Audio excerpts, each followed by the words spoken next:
Oh wait, make some noise for Ministry. So good. One of the first bands that taught me not to trust the government. And to this day, I do not trust any government. This next song is called Collusion. It's about exactly that. Shout out to Ministry.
We are here at day 2 of Sonic Temple. We got the great Jeanette. We're all tired. My back hurts. Took lots of ibuprofen and liquid IV this morning. A bunch of donuts from Resch's Donuts, courtesy of this one.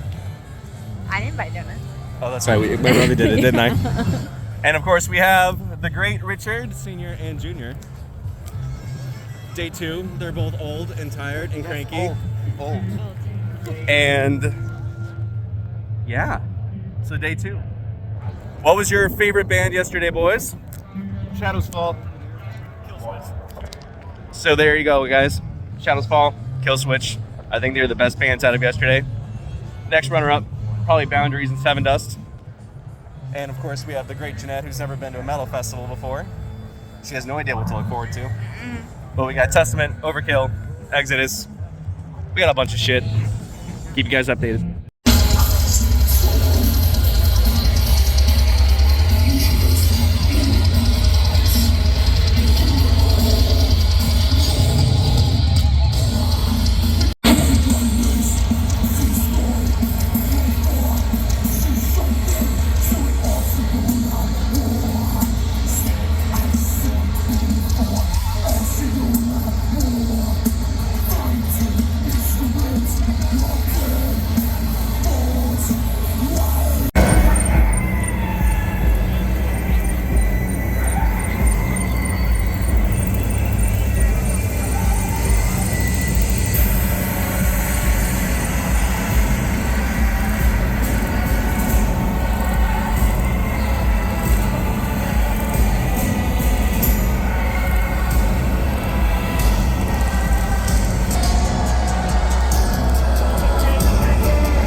Steel Fragments gun.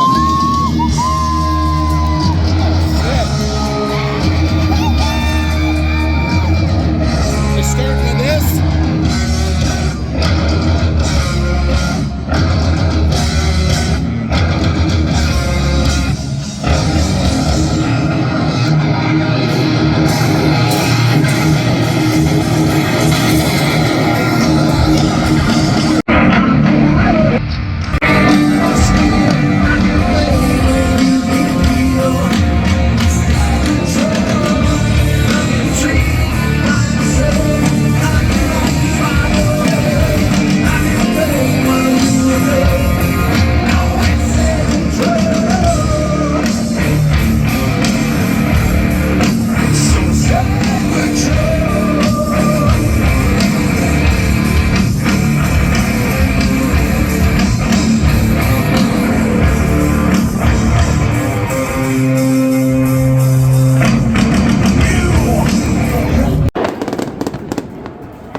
Book Loft in the German village. Crispy smashed potatoes with herbs, parm, and served with Warios. What are you getting? I got the chicken albahaca. Yeah. And you got the chicken Caesar, make it crispy. There we go. That thing looks massive. The massive chicken Caesar sub, followed by the a la vodka.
What is up, you guys? I'm Marty McFly, Headbangers Ballroom. Last day, Sonic Temple 2025. We got Harm's Way, we got Obituary coming up. Beartooth just got added because Alice in Chains is out.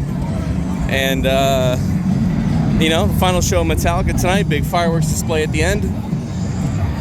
This is it, man. This is happiness. This is our people, our brotherhood, our sisterhood. And this is what it's all about at the end of the day, is putting away real life, just going for some freaking heavy metal. Let's go, boys.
What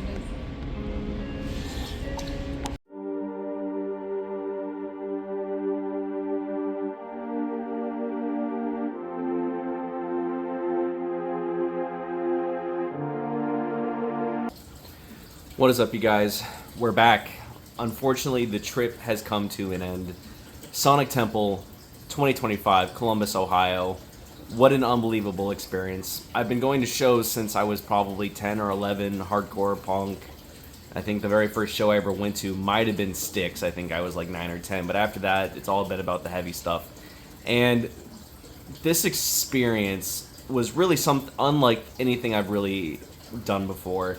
I've been to Mayhem, I've been to Ozfest, I've been to several other I've been to Welcome to Rockville, and I would say this experience, as far as heavy music goes, the camaraderie, everything piled together, really was unique in anything I've really experienced. And maybe it's because I'm at this phase of my life, I'm in my mid-30s, and to get a chance to just leave everything behind and really feel everything down to my core, maybe that's why this was so special to me. But this really was an incredible experience. They're already starting plans for next year, 2026 Sonic Temple. Be interesting to see what they do with it. I don't know if I'll be able to make a return to this kind of thing, especially at this stage. 4 days of heavy metal, I mean, you do need that little bit of recovery because you're in the pit every day, you're crowd surfing, you're helping people, picking them back up, you're eating, you're drinking, you're doing all these kinds of things that, like, and by the way, constant fluctuation of weather in Columbus, Ohio, so all of that, you need that recovery period. And it worked out that my vacation was exactly during Sonic Temple, so it really worked out in the long run for me. They're already starting plans for next year, can't wait to see what bands they announce. So let's just go over the journey, let's talk about the trip itself, and on another video I'll talk about the haul. And that haul is going to be vinyl, CDs, tapes, stickers, books, so much stuff, guitar picks, just everything from this experience. But I'll just take you through day by day, and then my overall feelings of this unbelievable concert experience. So day one, I flew into Columbus, Ohio at 9:30 that morning. My brother got me Resch's donuts from Columbus, Ohio. It's a Jewish bakery. It's the best donuts I've ever had in my life, and that's comparable to the peanut sticks that you can get in Pennsylvania, whether you're a Donut Connection or some of the other places, but definitely the best glazed donut sticks I've ever had in my entire life. Started the day off with that, got into my hotel, stayed at the Hilton in downtown Easton. Great hotel experience for the most part, except the maids weren't very good. They really just didn't feel like coming to my room until like the last day, which is super annoying. We ran out of toilet paper, we ran out of towels, we kept running out of stuff, we had to keep asking them, and then, unfortunately, only 1 or 2 people at the front office staff actually spoke fluent English. One lady was from Nigeria, her English was terrible, she had no idea what the heck what we were trying to ask her for, and the liaison they gave us over the phone wasn't always available, and then the lady next to her didn't speak fluent English either, she was Haitian. We really just ran into a lot of issues. Like, if you're at a front office staff, you should probably be able to speak some degree of English. Unfortunately, they had no idea what we were asking for. So we had some issues with that, but otherwise, it's a beautiful hotel. The parking wasn't too bad. It's not super expensive. We stayed there for 5 days, basically, so it really wasn't bad. And the price we got between the Uber and all that stuff, it really wasn't bad. We ended up renting a car. My girlfriend ended up driving us, and she didn't go every night, but the nights that she did go, we Ubered. But then all the other nights, she picked us up right as soon as the shows ended. We got in and out in seconds. I mean, it was really like, as soon as Metallica would finish, we drove over to where the Uber pickup was. We were in and out, like rapid fire. So it was actually really easy to get in and out. So day one, we get to the show. Started off with Caskets. I've seen them once before. They played at the Orpheum in Tampa Bay. And wow, to see them on a big stage and really just hone in their sound and like really masterfully produced. They were so thankful that they got to play at a big stage and open up one of the big stages in Sonic Temple, so it was great to see them. Oh my god, Thursday really was incredible. I'd say the highlight of my Thursday was probably seeing Killswitch Engage and then meeting them. I mean, that alone was just such an unreal experience because I've met Killswitch in the past at Mayhem Festival I didn't get a chance to meet them at Ozfest, but I met them at Mayhem Festival when Hojo was still lead singer. But my introduction to Killswitch was Jesse Leach, Alive or Just Breathing. That era, to me, is still very, very Killswitch to me. And they were doing meet and greets at the Metallica Burger Bar, so I got a chance to meet them, which was fantastic. I totally fanboyed on them, and I mean, I guess I feel a little bit bad, but like, I just went up and they were so nice. I shook their hands. I just said, look, your music means so much to me. I really loved this last record, and there's so many moments of like Alive or Just Breathing, Times of Grace, and even Adam D, like as soon as I said Times of Grace, he goes, really? Like, yeah, I mean, if you listen to Aftermath, there's a lot of Times of Grace moments in there. I mean, I love the new Killswitch Engage record. Check out one of my other videos where I talk about the new Killswitch record. But anyway, I got a chance to meet them at the Burger Bar. Totally fanboyed on them. I waited in line. The line was a huge mess, which I'm hoping they work on in the future. And, you know, I was finally able to scuttle in through the line, get a chance to shake their hands. It really meant a lot to me. You know, it meant a lot to me. And I told them about my friend Kelly, rest in peace, miss you dearly. But she's the one who introduced me to Killswitch Engage. I was like 12 years old when, I think I might have been like 11 when Alive or Just Breathing came out. And she introduced me to them, gave me Alive or Just Breathing as the first CD. And it hooked me ever since then. So that was my first introduction to them, was that record. It had just come out. And, you know, Kelly, I miss you a lot. But I know she would have been really happy to see me and the fact that I got to meet them. So that was definitely a highlight of my day. I would say Thursday highlight, I mean, Killswitch Engage just knocked it out of the park. There's so many bands to talk about. I mean, everything that I saw was I had to be very picky and choosy about who I went to go see. Shadows Fall, Bleeding Through, it really did feel like a reunion of like Roadrunner records and like Trustkill records and the 2000s era new wave of American heavy metal. It was so amazing to get to see these bands play again. Shadows Fall absolutely knocked out of the park. Bleeding Through came up, and then Brian Fair from Shadows Fall came up on the stage with Bleeding Through, sang their new song together. That's on the new Bleeding Through record. Unreal. I mean, I just felt like everything from my 2000s era came to life, and I was just so happy. Seven Dust was incredible. They really did do an amazing job. They're just so professional. LeJohn Witherspoon, you know, he was pretty emotional because the lead singer of Three Doors Down just recently announced that he has stage 4 cancer. He's going through a lot of treatments and all that stuff. So LeJohn Witherspoon was pretty upset through most of the performance, but you know, I got to hear the songs that I wanted to hear. Their sets aren't very long at this festival, so if you want to see these bands for a longer time, you really need to see them one-on-one. But if you just want an opportunity to savor the moment, this festival is pretty good. You know, you get about 30 to 45 minutes per band depending on which stage you're on, and you get a little bit more if it's the bigger stage. But I got to hear Black. I got to hear, oh my god, I got to hear Denial. I got to hear Bitch. I heard everything that I wanted to hear from Seven Dust. I was like, okay, I'm happy. And I would say the downside to Thursday, it was so hard to catch every band I wanted to see. So if you're waiting in the stands for one band, you're probably going to miss another band. So it's like Warped Tour, man. Some of these bands are played at the exact same time. You really got to be picky and choosy about when and how you're going to see these bands. But highlight, oh my gosh, Seven Dust, Killswitch, Shadows Fall, Bleeding Through. Korn's incredible. If you haven't seen Korn before, go see them. Unreal live band. So Friday, my girlfriend actually came up with us, and I mean, this is another day though where we really had to be picky and choosy about how we're going to see bands, what time we're going to see them.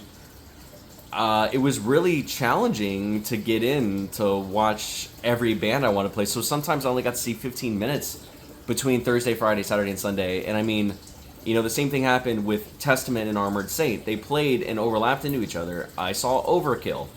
Those all overlapped into each other. Overkill came out like Banshees. Unreal. I sat through the entire thing for Overkill. I don't think there was a little bit of overlap, but I made it work somehow. Sat through all of Overkill. I went through a little bit of Exodus. I saw most of Armored Saint. So at least I got to see Bay Area thrash and like, you know, I mean, obviously Northeast thrash as well, but at least I got to see these bands from like that are like thrash metal gods, so to speak. The only ones missing essentially are Slayer, Anthrax, and then you got Metallica that played both nights. Frozen Soul knocked it out of the park. every time I've seen these guys, they've only gotten better and better and better. Super, super talented groups of guys. I got to see about half of Alice Cooper, which I'm really glad I actually got to sit through that and watch those guys, because I've never seen Alice Cooper after all these years. Obviously, massive band. Everybody's just a super talented. It's a very big live show.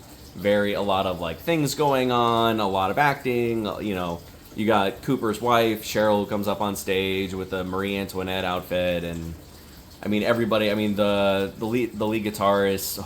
Oh God, just unreal experience. Obviously, his female lead guitarist. She's got her own I'm sure you've heard of her by now, but she's got her own side projects, her own namesake projects, and just really, really, really talented individual.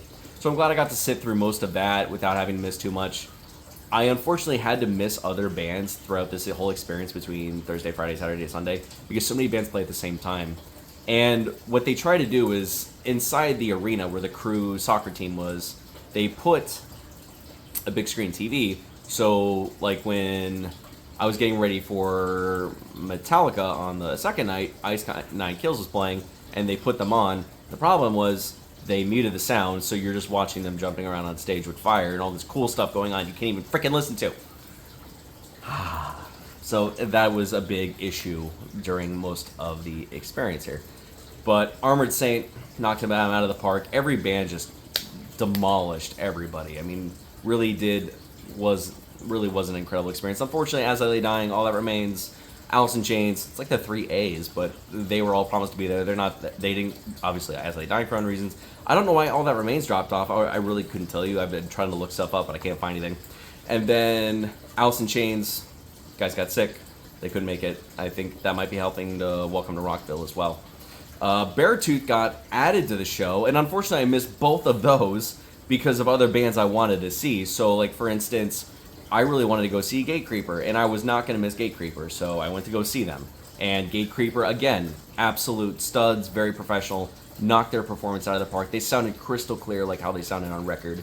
So did Frozen Soul. I mean, I would say, sound-wise, everybody just came out top-notch. And then, Friday night, I basically had to miss a lot of other bands, and I would say a big downside to Friday was it was so packed with metal. But I have only seen Metallica once, and I saw them about 15 years ago. I was working at the Lightning Arena. I worked there for 4 years, and I caught Metallica basically as a way to watch them while I was at the bar. So I didn't want to miss them. But unfortunately, because of this experience, I had to miss Whitechapel. I had to miss Cannibal Corpse. I had to miss Arch Enemy.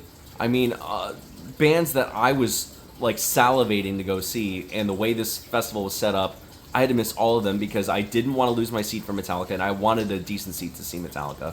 So I had to get to Metallica an hour early, miss some bands in the meantime, and then while Metallica's playing, Cannibal Corpse started after, and so did Whitechapel, and so did Arch Enemy. And Ice Nine Kills was starting while I was in, trying to snag a seat for Metallica. So unfortunately, the management of this was not really good. How do you put Cannibal Corpse to start at 8:35 when Metallica starts at 8:30? By the way, Metallica didn't start till 8:50, 8:55. So you get a little less than 2 hours of Metallica both nights, which is fine. I mean, I got to hear all the songs I wanted to hear, but then I could have possibly gone out to see Cannibal, but then there was no seats left. The Crew Stadium's not that big. It fills up really quickly, and then you're basically stuck in standing, if you can find a standing room area. And then half the time, you're crunching over people just to get in the standing room. So I went to Metallica an hour early, got really lucky, found seats. Everybody's saving seats for everybody else. Everyone's got towels down, and some people are just dicks, and they don't want people to sit next to them, so they put a towel down so no one sits next to them. So the Crew Stadium aspect of watching Metallica play on the main stage is really a big, giant mess. And I would say that was one downfall to that. But missing Cannibal, missing Whitechapel, that hurt, man, because I was really looking forward to seeing those bands. So that really, really hurt to have to miss them. It really hurt having to miss Arch Enemy. Ice Nine Kills probably had one of the most lavish stage presences, and I missed all of it because I was waiting just to go see Metallica play. And then there were some smaller bands, though, that really blew me away, though. I mean, seeing Silly Goose finally up on a big stage, totally worth it. Silly Goose I know from the smaller stage bands, but local shows, and Silly Goose just knocked it out of the park. They did a phenomenal job. Health was there, which if you're not familiar with Health, think industrial with like metal, but more metal than like Ministry and a lot of the industrial acts. Basically just guitars and bass with like a background EDM type feel with like really dark sound. Health really did a great job. There was some really long periods of industrial metal that I did not want to sit through. I didn't really want to sit through Ministry. And then I forget the name of the group, but this guy basically came out in like BDSM outfit, garb on stage, and basically just screamed into a microphone for an hour while an EDM bass beat blasted. And I know the guy's been around for a long time, so my apologies for not knowing his name, but I really think we could have done without it.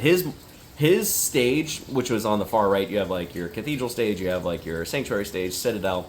Well, he was playing on Sanctuary, I think, and he played for like an hour, and his stage was set up so loud it eclipsed like the other stages, and you couldn't hear shit. So I had to put my earplugs in just to drown out this guy who was going up on stage just screaming yeah yeah yeah over and over and over again. I don't know what the fuck he was actually saying, and like most of the time it's just him jumping around to a group of people that could care less that he was there. I think it was a poor choice to just have this industrial act that nobody wanted to see and like half the stage left for anyway. But I mean, it was kind of like when Necro played in the 2007 Sounds of the Underground. Nobody wanted them there. They weren't that good. Sorry. And the guy from Necro actually got pretty mad at me on Insta a while back because they got booed off stage because the guy from Necro was being a dick.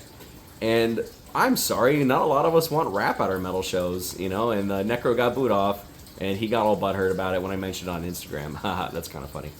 And you know, I still remember the stuff he used to say to the crowd. Like, I think the guy from Necro was saying, like, you know, you've heard of Finding Emo. Well, here's Finding Emo. And I'm sorry, like, you're going to say this to a bunch of metalheads. Yeah, you're going to get mad. Well, some people actually threw bottles at Necro because they're like, dude, get off the stage. We don't want you here.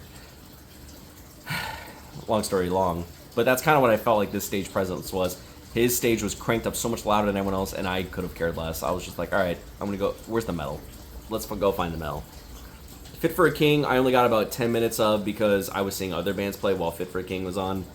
But I did get to see a lot of bands that I haven't gotten to see in a long time or otherwise missed. So it's nice to see bands like Overkill. Testament sounded incredible for a change. Usually they sound like bass and mud. Testament actually sounded fantastic this time. I got to see Armored Saint, who I haven't had this opportunity to see before. You know, Fit for a King, Gatecreeper, Killswitch, Shadows Fall, Metallica. It was unfortunate I got to miss some of the other bands. So, I mean, I'd say the pros of this show was, you know, you get to see a lot of bands you wouldn't normally get to see unless you went to their individual tours. So at least you got a taste. And you got an idea of, like, where you want to go see these bands on a more intimate show again, which I absolutely do. So there's a lot of pros. I would say the food at this festival is very, very good. They did a good job with the food. It's not just... They have carny food and all that stuff, but I would say they did a good job, especially the noodle stand. That was the #1 most recommended thing on Reddit was the island noodles. Absolutely. For $1 more, you get chicken, so it's $15 to get chicken and noodles. It's basically lo mein, but it had a lot of veggies in it. It didn't taste overwhelmingly salty or oily. The island noodles place was fantastic. Turkish coffee was friggin' expensive. I think it was like $13 for Turkish coffee. I'm like, dude, I just want coffee at this point because the Celsius stand had already died at that point. Instead of Monster or Rockstar, they actually had a free Celsius booth, so you could just chug a Celsius and keep going. And that usually closed around 3 or 4 when they ran out. So usually early in the day, Celsius ran out quick.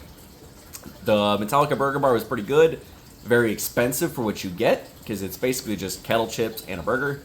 And then you get a cocktail. So actually that part wasn't too bad. But you get a cocktail with Metallica Black and Whiskey, which is very, very good, by the way. And then you get kettle chips and a burger. It's like $33. So it's like, for a festival, yeah, I mean, it kind of what as I expected. But I got 3 guitar picks from Metallica out of it, so that was totally badass. Enjoyed that. They have the corn dogs. They have mac and cheese. They have the tots. So they have a lot of bad food for you, too, if that's what you want. Because sometimes, I don't know about you, but our ritual after metal shows, you're sweating, you're in the pit for hours, you're thirsty. Our ritual was always to go to Hooters, grab wings and a Mountain Dew or a beer, or just chug gallons of water.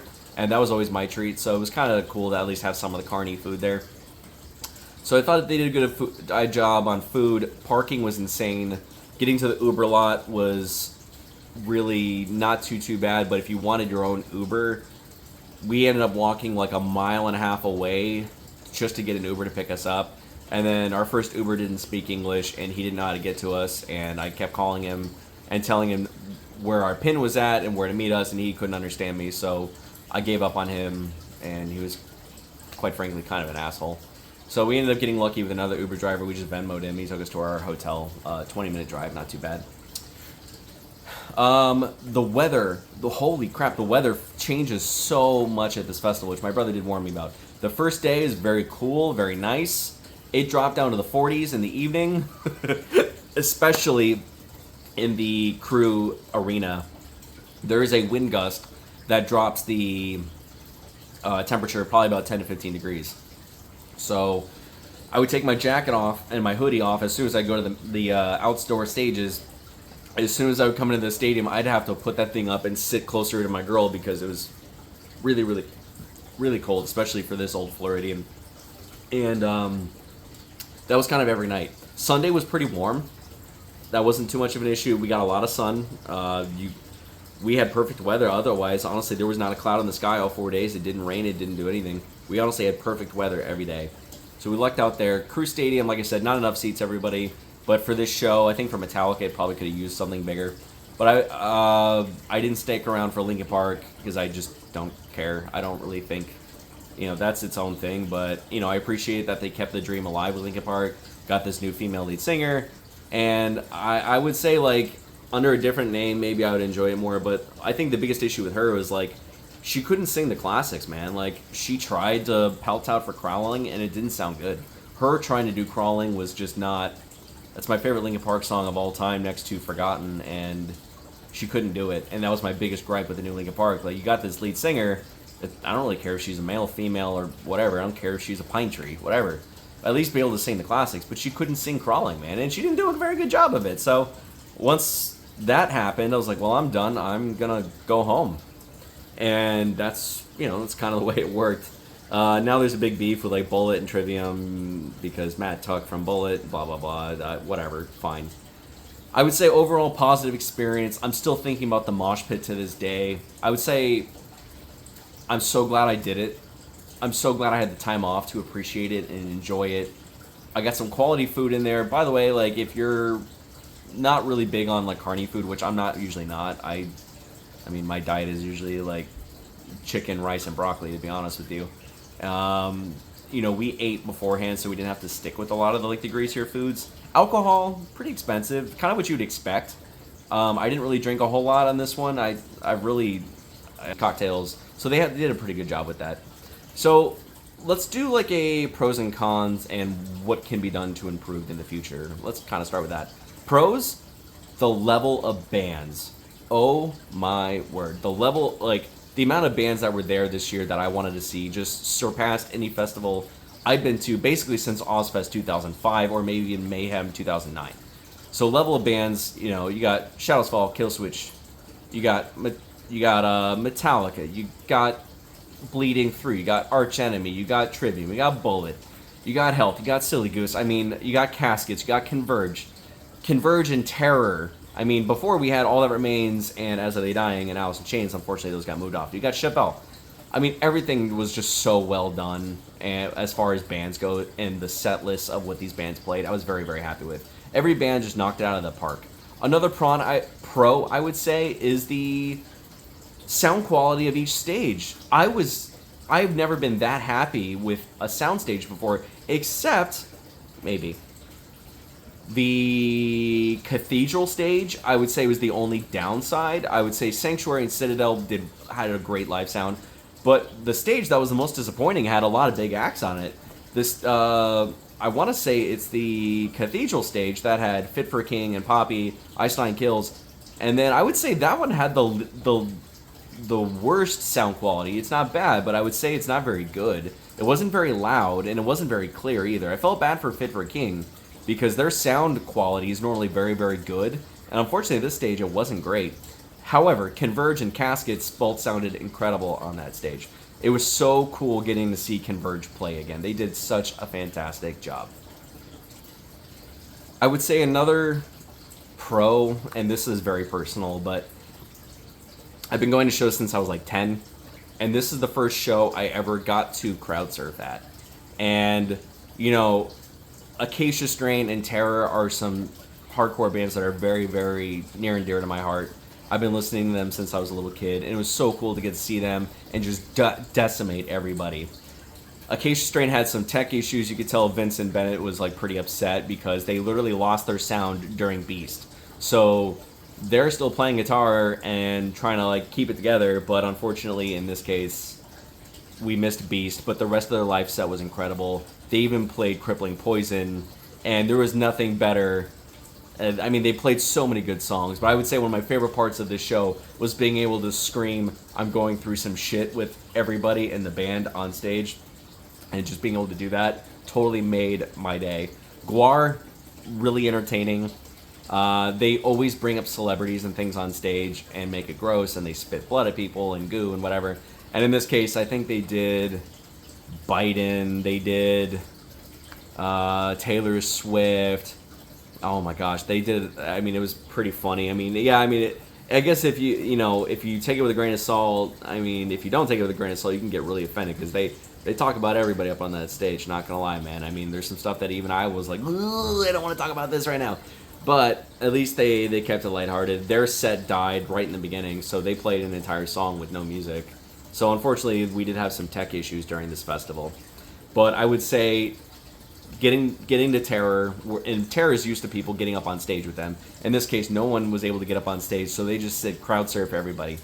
So with Terror, I got in the pit, moshed a boatload, screamed along with everybody, Keepers of the Faith, and then for the first time in my entire life at the age of 35, I got to crowd surf, and it made everything for me. Being able to crowd surf with Terror, I was so nervous because, I'm a little bit older, but I told the guy, I'm like, oh my god, this looks like, he's like, bro, you're getting up there. I'm like, no, man, it's cool. Like, maybe I should. He's like, bro, I got you. Don't worry about it. You're going up there. So I leaned back. He picked me up like I was nothing. He picked me up like I was a feather. Threw me up. I crowd surfed to Terror. Saw Scott Vogel. Gave him the horns. Just made my entire experience. So pros, that's like a very near and dear, like personal pro, but it made everything for me. I would say the culture is very accepting, as most metal shows are nowadays. Very, like, it really is a safe space for everybody at the end of the day, and I feel like that's how it was for me. Most of this festival was a safe space for everybody in the metal community. I felt like I belonged, like I normally do. But everybody belongs at a metal show, man. Whether you're male, female, black, white, blue, green, or purple, it doesn't matter. We're all there for the same thing. It's our space. It's where we can just let things fly, beat our chests like gorillas, scream to our favorite bands, and just feel like the rest of the world doesn't matter. And I feel like they did a really good job of just representing something for everybody. They did a lot of cool merch booths, but we'll get to that as a con here in a little bit. There's a lot of open environment stuff. There's a lot of things for other people, like as far as like, they even had like army recruiters there. So I'm just saying there's a little bit of everything. And if you're there and you want to just listen to the music while the bands play, while you go do other stuff, there's a lot of things you can do that are extracurricular, which I really feel like really cements this as one of the biggest festivals in the country, and probably one of the better festivals in the country for heavy music. So overall, an unreal experience. I'm so glad I did it, and I may not get this opportunity again, so I gave it my all, gave it my best, jumped in the pit as much as I could, and I really felt happy. Cons. There's not a lot, but as you can see, one of the biggest cons is the timing of the bands. Some of the biggest bands that were playing at night coincided with Metallica, and that really hurts because I want to go see Metallica. Like, so having to give up Cannibal and Whitechapel and Arch Enemy and Ice Nine Kills for Metallica kind of hurts because you want to see all these bands. So I would say that's a con. The other con is the main stage. They showed the Cathedral stage playing, but then they bleeded out the sound. So instead of just listening to Ice Nine Kills play this killer show, you watched it, but there's no sound. So another con. The bathrooms, I thought they did a pretty good job. There's multiple bathrooms in the stadium itself you can use. They kept them decently clean, so not bad. There's also porta potties if you want to go through all that. Other cons, really, I mean, I would say, like, you're going to have 40,000 people. I would say the hardest thing is actually getting an Uber to get to your lot. I would say is a pretty, and that could just be Uber dependent, but I'd say that was a sizable con if you're trying to get home in a decent order. There's a lot of people camping. I think that's the way to go. If you have a camper and you have a working bathroom and a shower and you can just live it up for 4 or 5 days, man, that's got to be the way to do it. But yeah, I mean, those are kind of like my biggest cons for this event. Overall, I'd say it's pretty positive. You know, like the water station saved everybody at least once. And then the other con, though, I would say is the stages where they did Sanctuary and Citadel for like the EDM acts were just so freaking loud. It eclipsed the Cathedral stage. So I'd say working on things like that in the future. And then the main stage, pretty easy to get in and out of. You always got to go up to the second floor. In the future, I don't know if I would buy field tickets. I'm pretty happy with the way I did it, but if you want to see those bands and you want to get up and close to some of the bigger bands, yeah, the field tickets paying the extra coin might actually be beneficial. The biggest con, and this is like my biggest complaint next to the bands coinciding with each other like they do at Warped Tour and some of the other tours, the biggest con is the absence of merch booths. There was one merch booth on day one, and that line was an hour. There's people that missed 4 and 5 bands because of the merch booth line. And each band had maybe 2 shirts in there. The rest of it was just Sonic Temple shirts and Metallica shirts. Metallica had its own booth as well. And then you have the Sonic line. Day 2, they opened up a Sonic Temple shirt thing in the back, closer to the arena, which took me 5 minutes. I went and bought my shirt, and I was done. The problem is, I couldn't get shirts from the other bands. Bands like Silly Goose are like, yo, we got a bunch of merch up. Come up and see it. Merch. And I couldn't get to it because I'm not going to wait and miss 5 bands that if I could just order online, which is what a lot of bands end up doing anyway. But I wanted to look at shirts for Terror. I wanted to look at shirts for Cannibal Corpse and Shadows Fall and Bleeding Through and, you know, Acacia Strain and Silly Goose and all these. Like, I wanted to look at these shirts, but I really couldn't because that line was just ridiculous. Even the handicap line in the order online merch booth was just insane. So this could be because I'm an old soul and this is the things I miss. But I would say, like, fixing the merch booth lines next year, because unfortunately, I missed the days of Ozfest, Warped Tour, Mayhem Festival, where every band had a little tent, and you could actually go pick up a CD or a vinyl record, or you can get them to sign all your stuff. I miss that, and I wish Sonic Temple and Welcome to Rockville would bring that back, where bands would have a little mini tent set up, and you could go hang out with the band from 3 to 4 p.m., and they would sign all your stuff, and you'd go shake their hand and take pictures. I miss that, and I wish they would bring that back. So a big con I would like to see them fix for next year and maybe bring this stuff back is bring back longer meet and greets at individual tents where you can go meet Silly Goose, Acacia Strain. You can pick up their vinyl. You can pick up coasters or coffee mugs or shot glasses. I miss all the merch and paraphernalia you used to get from other bands back in the day. And maybe times have changed and it's just not doable anymore. But if I would like to bring anything back, I want to bring that back. Where Acacia Strain is at their tent from 3 to 4, you go meet them, get them to sign your stuff, you buy a CD, you buy a record. And instead of having to get it on Amazon, because there is something about buying it in person from them and having them sign it, it brings a lot more memories and a lot more feelings when you associate it as opposed to just buying it online. So, over and all, I'm so glad I went to Sonic Temple. It really was a life-changing experience. I still have feelings about the pit. It gave me an escape from the day-to-day annoying misery that is everyday life sometimes. And it really gave me a place to escape and get out of my head and just scream along with total strangers who ended up becoming good friends that we were sharing the pit with. And it really was an amazing open space for everybody to just feel like they're a part of something bigger than themselves. And if I can, I'll do it again. I hope I get to do it again. But I hope you guys are doing well. I hope you guys are taking care of each other. I'm going to need about a week's worth of sleep after this festival. Totally worth it. Glad I do it. Maybe one day I'll get to go to Vakken and share that experience with you too. But I hope you guys are doing well, taking care of each other. Peace.